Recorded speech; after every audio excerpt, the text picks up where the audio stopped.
Welcome, Ashley. Thank you.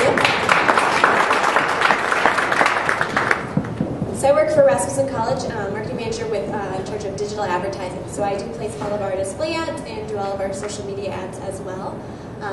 If you're not familiar with Rasmussen, I think there's been several speakers from Rasmussen here recently. But we've got 24 campuses in 6 different states. We do associate bachelor's degrees. So a lot of my examples today are going to be based on Rasmussen. And you can follow me on Twitter. I will admit I am the worst Twitterer ever, so I feel like I have to put that in there, but don't judge me because I know a lot more about Facebook than I do know about Twitter. So today I'll be talking specifically about how to retarget people on Facebook and how it's different from normal retargeting, some best practices with how all that works, and a lot of those best practices you can use on any display ad or any Facebook ad too. So first off is why Facebook. If you're familiar with Facebook, which I really hope that you are, you'll know that the ads on Facebook are a lot different from a normal display ad. So you can't just take your JPEG or Flash ad and plug them in. You actually have to spend time creating brand new ads, different creative, in a different format, which is going to take more time and effort than a normal display campaign. So why should you do that? As of last October, over 1 billion active users are on Facebook each month, and it continues to grow. And those people are spending 7 or more hours a month on average on Facebook. So if you're not advertising on Facebook, you're really missing out on a large chunk of time that users are spending on the web. If you have businesses across the world, 80% are outside of North America. And within the US, a little over half the population is on Facebook. They tend to be a little bit skewed female, but fairly even split. And it's a really broad audience. So it's 62% are between 18 to 44, and I would say that's aging. And probably not fully accurate since you're not supposed to be on Facebook earlier than, 13? But I think we all know people who are. So I would say it's probably even, you can really reach pretty much anybody via Facebook. There are different types of advertising on Facebook. I just want to touch on that first. You can reach anybody on Facebook, regardless of whether or not they've ever heard of you, through all the Facebook ads. And then you can reach your fans and your friends of fans through both ads and the sponsored stories. The ads are on the right-hand side, and then sponsored stories are either on the right-hand side or in the middle in the news feed, and it's based on an action that a fan or friend took on your page, and it shows either to other people who like your page or their friends. And then in order to get to your web visitors, you have to do that through the retargeting efforts. There's really 2 ways to do Facebook retargeting. There's the custom audiences and then the Facebook exchange. So the custom audience side is, I'd say, a little bit less plug and play than the exchange, but you can actually get your offline audience. You can take people who are in your database based on their phone number, their email, their Facebook ID if you have it. You can upload it to Facebook. They'll match it back to who's in the platform, and then you can retarget off of that. It's pretty cool, especially if you do have a large database. I would say it's a little bit more maintenance to it. Like I said, a little bit less plug and play. What I'm going to focus on today is the exchange. It's a little more basic, a little more, it's just retargeting off people who've been to your website, which for search that's more relevant. And it's using your basic pixels retargeting, pixels that you're already setting up for any other retargeting campaign. So how does the exchange work? So I'm sure we'll get into more on this on the advanced segment, but they come to your website, people click around, they don't convert, you drop a code on them, pixel or a cookie, and with that cookie, you know when they've hit Facebook, and you can send them an ad for your product or service. Facebook ads, as I mentioned, are different. Probably very familiar with them. You probably see them every day when you're on Facebook. Those who are in paid search side, this is going to feel really familiar, and in many cases you can repurpose, with just some minor tweaks, your current paid search ads. The headline on Facebook is 25 characters. You get 90 characters for the body, and it all kind of flows into one kind of block of paragraph. It's not 2 lines like on search. And then you've got a very, very, very small image. So you have 100 pixels by 72 pixels. And that's probably the most important part of the ad, and you don't get, and they've actually shrunk it recently, so you don't get very much space there. There's a URL in there too, that's set by Facebook, so you can control that element. So I'm going to touch on some of the best practices of Facebook advertising, and the key elements I would say are to be testing, to really focus on the creative itself, and to be really relevant. And you can do a lot of that through how you're setting up your campaigns and bucketing out all the pixels that you set. So the first thing is testing. On Facebook, banner fatigue happens really, really quickly, so it's important to have a lot of variations, and it's important to refresh them often. One of the easiest ways is to focus on the headlines and the imagery. Those are what pull people's eyes in first, and if they don't see the headline and the imagery and catch their attention, they're not going to read the body copy and they're just going to leave. And definitely don't forget the call to action.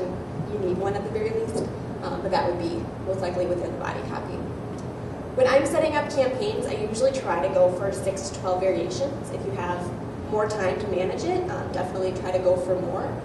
But I'd say at minimum, when you're setting up a new campaign, try to think of 2 headlines and 2 images, and then you've got at least 4 ads.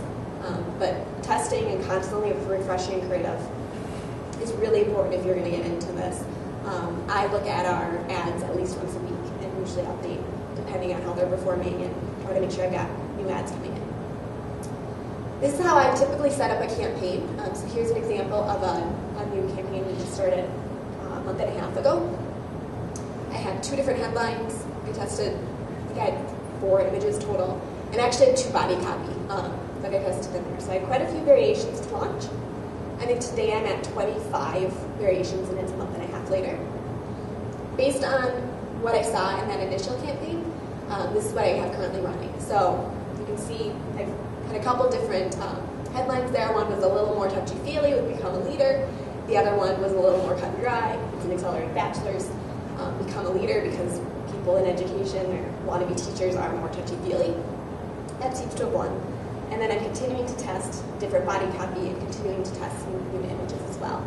So it keeps it fresh, and especially having new images in there keeps them from blocking it out if they see it often.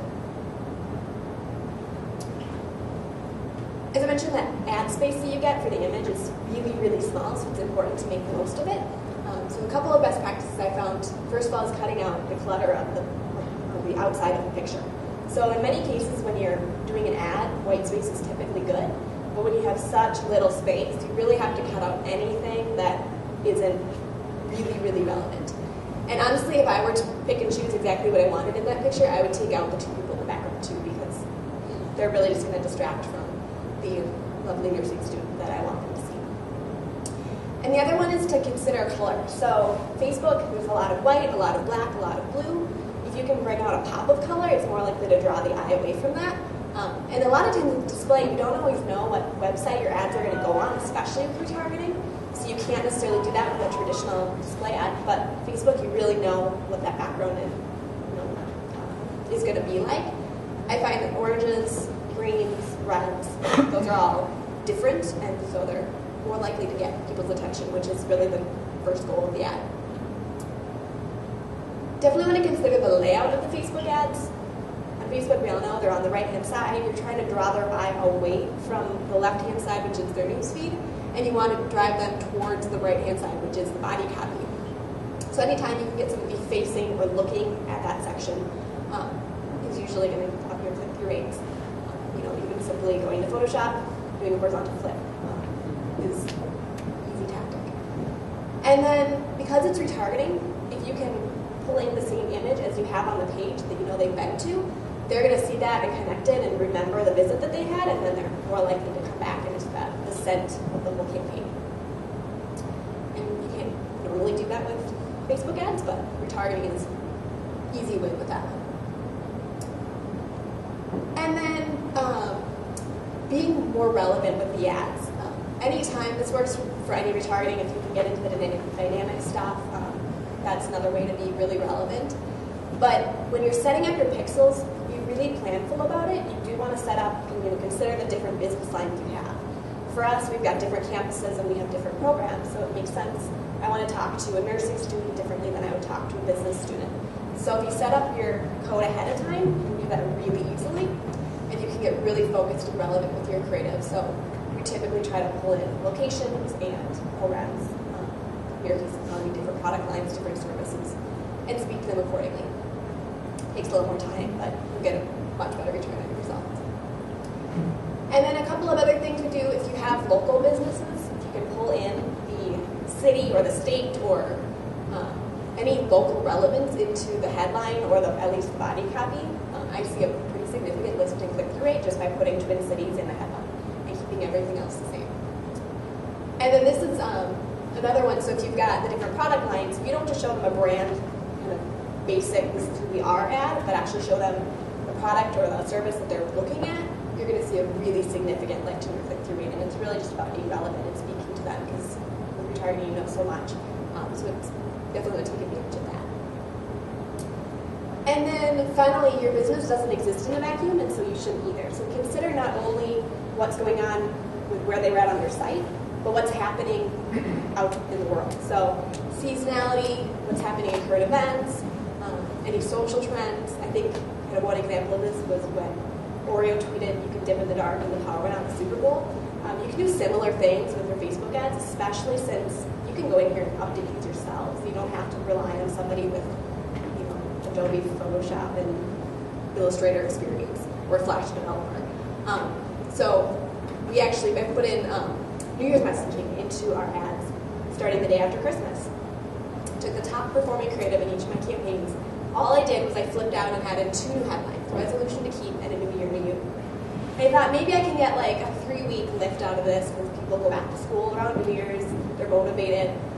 Maybe they'll get a little boost out of doing that. I actually had a 32% lift in click-through rate, and I finally had to pause this campaign 2 weeks ago because it was March, and I couldn't sleep at night thinking that I had New Year's messaging in the market.